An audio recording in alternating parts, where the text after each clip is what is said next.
Dan kita akan melanjutkan pokok dari iman yang ketiga, yaitu iman kepada kitab-kitab Allah. Di pertemuan terdahulu kita sudah membahas sampai di halaman 265, yakni terkait orang-orang yang beriman terhadap kitab-kitab Allah terbagi menjadi 3 golongan. Ada yang menolak, ada yang memilih-milih, sebagian diterima, sebagian ditolak, ada yang menerima secara keseluruhan, dan kita sudah uraikan dengan dalil-dalilnya. Kita lanjutkan di halaman 265. Tidak ada keraguan bahwa beriman kepada sebagian kitab atau sebagian kitab-kitab dan kafir kepada sebagian lainnya adalah termasuk kafir kepada semuanya. Kalau ada orang beriman kepada sebagian kitab, lalu beriman lagi kepada sebagian kitab dan kafir kepada kitab yang lain, maka sesungguhnya dia telah kafir. Kafir di sini maksudnya bukan berarti non muslim, murtad, bukan. Artinya keimanannya terhadap kitab-kitab Allah tidak sempurna atau belum sempurna. Kenapa? Karena iman harus kepada semua kitab yang Allah telah firmankan dan dari semua rasul-rasul. Karena iman harus satu dan utuh, tidak ada perbedaan dan pembagian padanya dan juga perselisihan. Maka Allah mencela orang-orang yang berselisih dan bertikai terhadap kitab Allah. Sebagaimana firman Allah. Di sini penulis menyebutkan surat Al-Baqarah 126. Saya akan tunjukkan dari 174. Umat Islam yang meyakini sebagian ayat Al-Quran menolak sebagian ayat yang lain. Umat Islam yang mau menerima ayat Quran yang menurutnya ringan, enak, nikmat, menguntungkan, menolak Quran yang merasa ini menghalangi karir. Mari kita sama-sama saksikan, sama-sama simak dari Al-Baqarah 174. A'udzu billahi minasyaitonir rajim. Innal ladzina yaktumuna ma anzalallahu minal kitab wa yashtaruna bihi samanan qalila. Innal ladzina, sesungguhnya orang-orang yang yaktumuna, mereka menyembunyikan, mereka menghilangkan ma anzalallahu minal kitab, apa yang telah Allah turunkan dari kitab, wa yashtaruna bihi zamanan qalila, dan mereka menyembunyikan ayat Allah itu karena ingin menukar dengan harga yang sedikit. Di dalam Al-Quran ada pengharaman jelas hukum haramnya riba. Lalu dikatakan yang penting kan sama-sama ikhlas. Seakan-akan tidak ada riba. Allah mengharapkan hukum perzinahan. Yang penting kan sama-sama cinta berzina, mau sama-sama suka kok. Yang penting gak sampai hamil. Dengan bermacam-macam retorika. Allah katakan jangan memilih pemimpin orang kafir. Tapi kan yang penting orang kafirnya baik, daripada orang Islam gak baik, mendingan orang kafir yang baik. Diputar-putar, Pak. Maka orang-orang yang seperti itu, dia tidak beriman secara sungguh-sungguh dengan ayat-ayat Allah. Maka apa yang terjadi dengan orang yang seperti itu, meskipun dia Islam, dia ngaku iman, tapi menutupi, menyembunyikan sebagian ayat dan mengambil sebagian ayat yang lain. Ayat yang memberatkan ditinggalkan, ayat yang menguntungkan diambil, ayat yang gak cocok ditutup. Kira-kira maaf Bapak Ibu, ada atau ada? Banyak Pak, subhanallah. Demi politik atau demi karir atau demi pekerjaan, subhanallah, betapa banyak orang-orang yang melakukan seperti itu. Maka apakah mereka selamat di hadapan Allah? Tidak. Apa Allah ancamannya? Ulaika ma ya'kuluna fi butunihim illa nar. Mereka adalah orang-orang yang tidak memakan di dalam perutnya kecuali api neraka. Dia menutupi Al-Quran, dia mengabaikan Al-Quran, untung dunianya karena tidak pakai dalil dalam Quran. Bahkan menyembunyikan ayat Al-Quran, dapat keuntungan, tapi yang sesungguhnya sedang dimakan apa? Memakan api neraka sepenuh perutnya. Maka apa risikonya orang ini? Dia telah berbuat dosa dan mati nanti di akhir kiamat. Walai yukallimuhumullahu yawmal qiyamah wa la yuzakkihim wa lahum adzabun alim. Kelak mereka di yaumil kiamat, Allah tidak akan mengajak bicara kepada mereka, Allah tidak akan menyucikan dosa-dosa mereka, mereka diancam dengan azab yang sangat pedih. Siapakah gerangan mereka itu? Allah jelaskan di ayat 175-nya. Ulaika alladzina ishtaraw dhalalata bil huda. Mereka adalah orang-orang yang diberikan oleh Allah petunjuk. Petunjuk ditukar dengan kesesatan. Wal adzaba bil maghfirah. Allah berikan jaminan ampunan, tapi mereka malah memilih azab, menukar ampunan dengan azab. Di ujung ayatnya Allah katakan, "Fama asbaruhum." Maka sungguh mereka itu sangat sabar terhadap apa? Alanda, terhadap neraka. Alangkah beraninya mereka menantang neraka. Jadi orang-orang yang suka menyembunyikan ayat Allah, yang tidak menggunakan ayat Allah dengan sebenar-benarnya, atau menghilangkan ayat-ayat Allah, sebagiannya diambil, sebagiannya diberikan, sama saja mereka kufur terhadap ayat Allah, mengingkari ayat-ayat Allah, meskipun bukan seluruh Al-Quran. Resikonya tetap ancaman neraka. Bahkan Allah katakan, alangkah beraninya mereka menantang neraka. Maka di sini penulis kemudian bukan ayat 176-nya. Dzalika bi annallaha nazzala al-kitaba bil haqq. Yang demikian itu adalah karena mereka telah menentang kitab Al-Quran yang telah Allah turunkan dengan hak, tapi mereka enggak terima. Hanya memilih sebagian yang cocok bagi seleranya, tapi ditinggalkan bagi yang menghalangi karirnya, yang menghalangi dunianya. Maka Allah katakan, wa innal ladzina ikhtalafu fil kitab la fi shiqaqin ba'id. Sesungguhnya orang-orang yang berselisih paham tentang kebenaran Alkitab, Al-Quran dan kitab-kitab Allah yang lain, mereka benar-benar di dalam perpecahan yang sangat-sangat jauh. Artinya mereka tidak akan pernah bersatu karena tidak mau berlandaskan dengan Al-Quran. Kita lanjutkan di halaman berikutnya, halaman 266. Disebabkan karena kekafiran orang-orang kafir kepada kitab-kitab, atau kafir kepada sebagian daripada kitab itu, atau sebagian dari kitab-kitab yang lain, adalah mengikuti hawa nafsu dan dugaan-dugaan dusta. Jadi kalau ada orang yang tidak mengimani ayat-ayat Allah, atau sebagian diimani, sebagian diingkari, apa bedanya dengan sifat orang kafir? Bedanya orang kafir itu non-muslim, tidak pernah mau Islam. Tapi orang Islam yang percaya dengan Quran dan menolak yang lain, sama saja sifatnya kufur, menutup diri, mengkafiri ayat-ayat Allah. Maka apa risiko orang yang mengkafiri ayat-ayat Allah? Yaitu yang ingkar terhadap sebagian ayat Allah, meskipun sebagian yang lain diamalkan. Neraka. Allah katakan di surat An-Nisa, surat 4 ayat 56.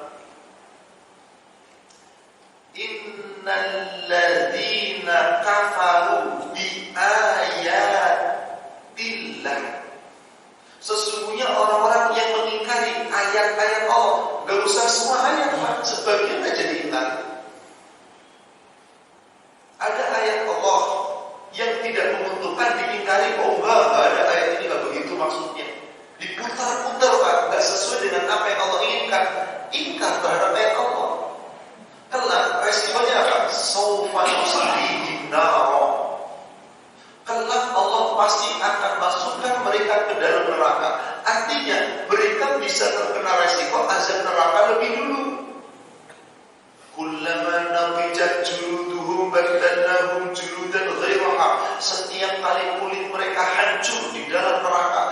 hancur tubuhnya di dalam neraka, dibentuk kembali oleh Allah tubuhnya, dibungkus lagi oleh Allah dengan kulit yang baru, liyadzuqul adzab, supaya mereka merasakan azab. Keingkaran terhadap sebagian ayat Al-Quran menyebabkan siksa neraka, terhalang dari surga, gak bisa langsung ke surga. Di sini kemudian penulis menyebutkan surat Ghafir surat 40 ayat ke-83. Falamma ja'atuhum rusuluhum bil bayyinat, maka ketika para rasul-rasul datang kepada mereka dengan membawa bukti-bukti yang nyata, farihu bima indahum minal ilm, mereka justru apa? Bangga dengan ilmu yang ada pada mereka sendiri. Wa haqa bihim ma kanu bihi yastahzi'un, maka mereka dikepung oleh azab yang dahulu mereka telah memperoleh-olehnya.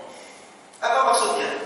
Orang dapat dalil dalam ayat-ayat Al-Quran, tapi pakainya ini, Pak. Menurut akal gue, ayat ini gak cocok sekarang. Ya, zaman dulu oke lah. Menurut saya, ayat ini bukan masalah orang beriman, wanita-wanita beriman untuk aurat. Aurat menutup aurat itu bukan perintah Allah dalam Al-Quran, maksudnya bukan itu. Menutup aurat jilbab itu adalah adatnya orang Arab, para wanita pakai jilbab, bukan perintah Allah untuk menutup aurat. Maka nggak apa-apa wanita nggak menutup aurat. Ada yang begitu nggak, Pak? Senang diikuti orang-orang yang memang nggak mau menutup aurat. Menyembunyikan ayat Allah, maksud Allah demikian diselewengkan dengan ini. Menurut saya pakai akal. Dan ini sudah Allah katakan di sini, mereka mengolok-olok ayat Allah, tapi mereka tidak menyadari. Adapun para pengikut Rasul-Rasul, maka mereka beriman kepada semua kitab yang Allah turunkan tanpa membeda-bedakan. Sami'na wa ata'na, terhadap seluruh Al-Quran, ayat-ayat Allah, baik itu ayat yang terasa berat, baik itu ayat yang ringan, baik itu ayat yang memang sedang atau yang lainnya, selama ini adalah aturan Allah, ayat Allah, dan sesuai dengan pemahaman salafus saleh, dia hanya menjawab dengan kalimat sami'na wa ata'na. Maka hikmah Allah menetapkan kitab-kitab terdahulu memiliki masa berlaku yang terbatas dan penjagaannya diserahkan kepada manusia. Sedangkan Allah turunkan ayat Al-Quran bukan untuk umat-umat terdahulu dan terbatas, tapi untuk seluruh umat manusia. Di sini kembali penulis menyebutkan salah satu dari surat, yaitu surat Al-Maidah surat 5 ayat yang ke-44. Inna anzalna Taurat fiha hudaw wa nura, sesungguhnya kami telah turunkan kitab Taurat, di dalam kitab Taurat ada petunjuk dan cahaya. Pak, Quran petunjuk bukan? Petunjuk. Cahaya bukan? Maka nama lain Quran apa? Huda, petunjuk. Nama lainnya nur, cahaya. Demikian pula Taurat itu juga petunjuk dan cahaya bagi umatnya yang betul-betul mau menerima.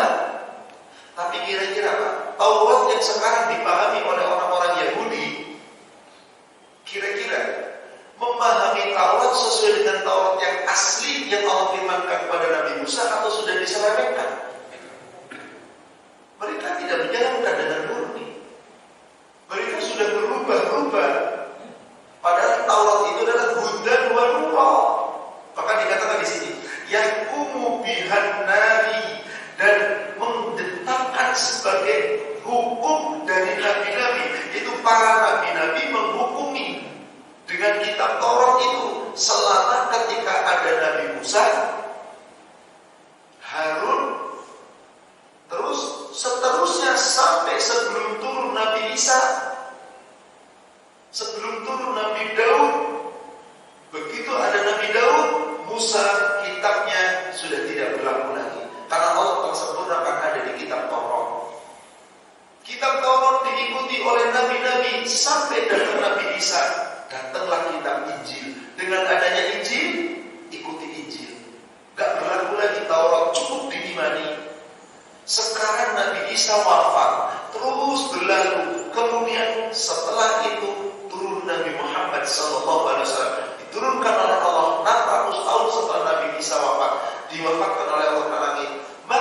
sejak saat turunnya Al-Quran, apakah kita pakai hukum dari Injil? Tidak. Kita pakai apa?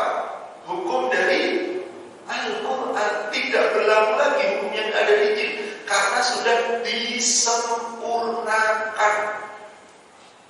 Maka di sini jelas bahwasanya ketika Allah turunkan Al-Quran, turunkan kitab-kitab terdahulu semisal Taurat, itu pun hudan wa nura yahkumu bihan nabiyyuna alladziina aslamu. Para nabi-nabi menetapkan hukum, berserah diri kepada Allah dan memberikan keputusan kepada orang-orang yang benar-benar beriman dengan kitabnya itu dari kalangan umatnya para nabi-nabi. Lilladzina hadu warabbaniyun, yaitu terhadap orang-orang Yahudi, terhadap rabbaniyah mereka, yaitu para ahli ulama mereka, ahli ibadah mereka, wal ahbab, dan juga para rahib-rahib mereka, bimastukhfidu min kitabillahi wa kanu alaihi syuhada. Disebabkan karena apa? Karena diperintahkan mereka memelihara kitab Allah, dan disebabkan pula bahwasanya mereka diperintahkan oleh Allah untuk menjadi saksi terhadap kitabnya. Jadi kelak umat-umat terdahulu bersaksi atas kitab-kitabnya. Kita umatnya siapa? Muhammad akan bersaksi terhadap apa? Kitab Al-Quran. Maka setiap kita Bapak Ibu akan dimintai pertanggungjawaban dengan Al-Quran. Gak ada satupun umat Islam kecuali pasti ditanya tentang Allah. Pertanggungjawaban bagaimana keimananmu terhadap Al-Quran. Surat 43, surat As-Zukhruf ayat 44. Surat 43, surat As-Zukhruf ayat 44.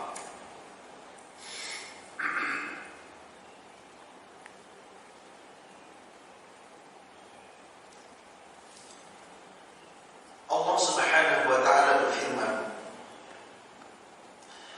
wa innahu ladzikrul laka wa liqaumika.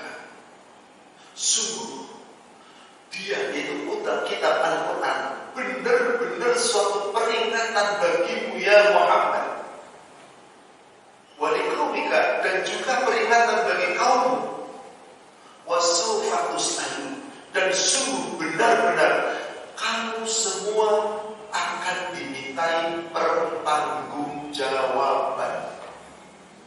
Jadi setiap umat-umat dari masing-masing nabi bertanggung jawab terhadap kitab-kitab yang telah Allah turunkan. Apakah umat-umat itu sudah menjalankan kitabnya dengan sempurna atau belum? Demikian pula kita, umat Nabi Muhammad SAW. Quran adalah peringatan bagi kita, bagi Rasul dan bagi kita umatnya. Dan setiap kita kelak akan dimintai pertanggungjawaban. Maka dari umat-umat terdahulu yang telah turun ayat-ayat Al-Quran, ayat-ayat sebelumnya, dan kita umat Nabi Muhammad yang telah turun ayat-ayat, kemana kita harus berhukum? Kemana kita harus berhukum? Kitab yang telah Allah turunkan.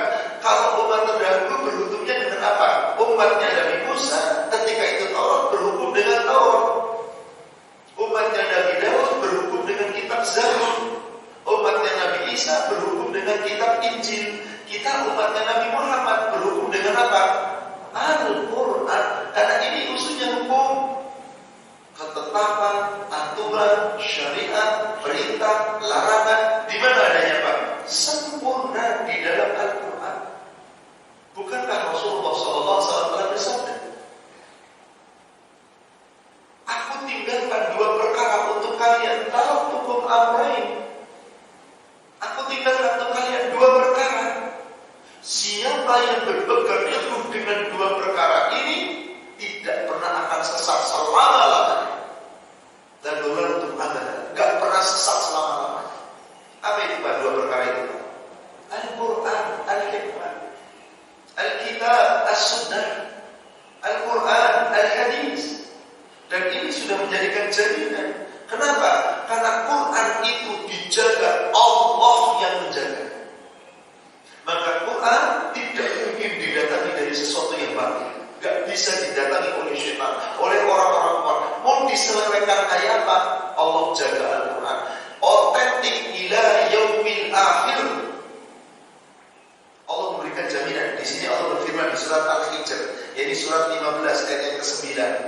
Inna nahnu nazzalna dzikra wa inna lahu lahafidun. Kamilah yang telah menurunkan adzikr. Yang dimaksud adzikr itu Al-Quran. Quran disebut apa? Dzikr. Kenapa? Isinya peringatan. Isinya peringatan. Maka orang-orang yang mengingkari peringatan yang ada di dalam Al-Quran pasti nyesel. Bukan di dunia penyesalannya, nanti pasti nyesel. Kapan penyesalnya? Nanti. Lalu apa yang dimaksud Allah menjaganya? Nahnu, kami yang telah menurunkan. Kemudian apa? Wa inna lahu lahafidun, kami yang akan menjaganya. Kenapa di sini kami, Pak? Apakah Allah yang menjaga Quran terus? Allah menjaga Quran melalui siapa? Hambanya yang mau menghafal Al-Quran. Maka para penghafal Quran, Quran di mana, Pak? Di sini dan di sini. Kalau ada yang diselewengkan satu ayat saja, ketahuan Bapak? Ketahuan langsung. Kalau kitab sebelumnya ada yang hafal? Oh, kitabnya beda-beda kok isinya. Gak ada yang hafal satu pun. Ditantang pendeta paling hebat, gak bisa hafal semuanya. Kalau umat Islam, subhanallah, bahkan anak-anak kecil penghafal Quran usia 10 tahun sudah hafal semua.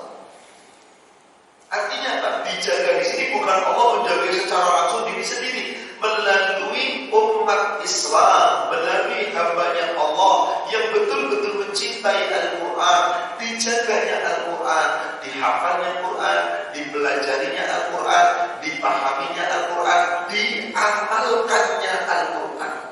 Dan ini dijamin oleh Allah ila yaumil akhir, tidak akan pernah bisa dikalahkan, bisa dibatalkan dengan cara apapun. Maka ditambahkan di sini surat Fussilat ayat yang 42-nya, la ya'tihil batil min baini yadayhi wa la min khalfihi.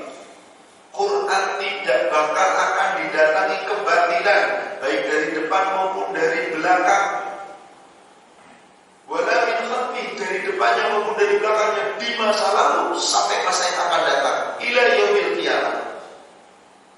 Tanzilun min hakimin hakim. Quran diturunkan dari Allah, zat yang maha perkasa dan Allah yang maha terpuji, zat yang maha bijaksana, zat yang maha terpuji. Allah jaga dan Allah akan menjaganya ila yaumil akhir. Assalamualaikum.